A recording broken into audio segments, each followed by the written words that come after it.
Bwana, mambo vipi mchambuzi? Safi kabisa. Jana ulipigwa mchezo wa hatua ya makundi ambao ulikutanisha Simba Sport Club dhidi ya Esperance kutoka nchini Tunisia, na mchezo umalizika kwa sare ya bao 2-2. Real Simba alianza kupata bao 2, akaja kipindi cha pili akachomolewa. Wewe unaona tatizo liko wapi?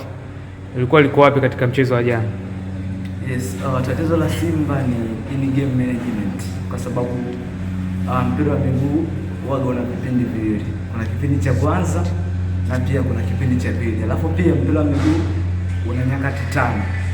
Timu ikiwa na mpira, nazungumzia in position, timu bila mpira out of positions, transition to attack pamoja na transition to defend. Pia kuna mipira iliyokufa, set pieces. Simba kipindi cha kwanza ndio walikuwa bora zaidi. Kwa nini? Kutokana na approach ambayo aliingia nayo Experience Club Tunis bila mpira, ambapo mara nyingi walikuwa wanazuia kwenye eneo lao kwenye low block, lakini Simba walifanikiwa kuwafungua low block ambayo imeweka. Kuna baadhi ya vitu ambavyo walikuwa wanavifanya, vitu ambavyo vilichangia Simba fanikiwa kuwafungua Experience Club Tunis. Miongoni mwa vitu hivyo, moja ni overloading and isolation.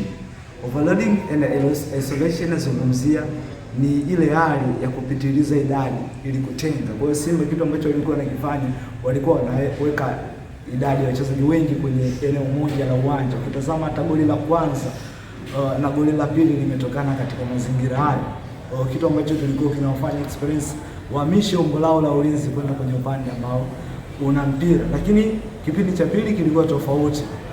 Experience Club Tunis walibadilisha game approach yao, wakaanza kuweka pressure yenye walikuwa wanafanya high pressing, kunyima muda na nafasi Simba Sports Club kujenga mashambulizi kutoka kwenye eneo lao, ninazungumzia kwenye phase ya kwanza ama kwenye nusu ya kwanza.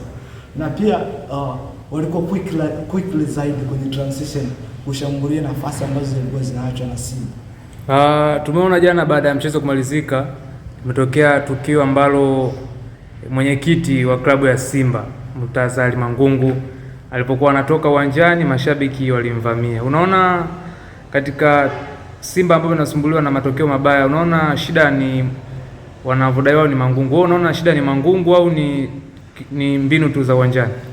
Hapana. Kama for instance kwenye mchezo wa jana sio nikamzungumzia Mangungu, japokuwa kwenye klabu ya Simba kwenye hizi siku za karibuni kumekuwa na changamoto ya sintofahamu kwenye uongozi wao, na kitu ambacho kinachangia mashabiki wengi wa Simba endapo wakipata matokeo mabovu,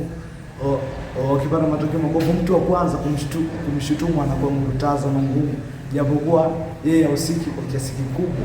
Lakini mimi nafikiri ni matarajio, kwa sababu matarajio ya mashabiki wengi wa Simba kwenye mchezo wa jana walitarajia kwamba wangepata matokeo mazuri, kwa sababu ukiangalia kwenye msimamo wa mgrupu lao, wao ndio wanashika mkia, hawakuwa na alama yoyote. Kwa mchezo wa jana wao wakiuchukulia kama mchezo ambao utaboost morali kwao kupata alama 3 ili wazitafutie alama 6 zingine waweze kufuzu kuelekea hatua ya robo finali. Kwa hiyo Mangungu hana kosa. Mangungu hana shida yoyote, mimi naamini kwenye mchezo wa jana.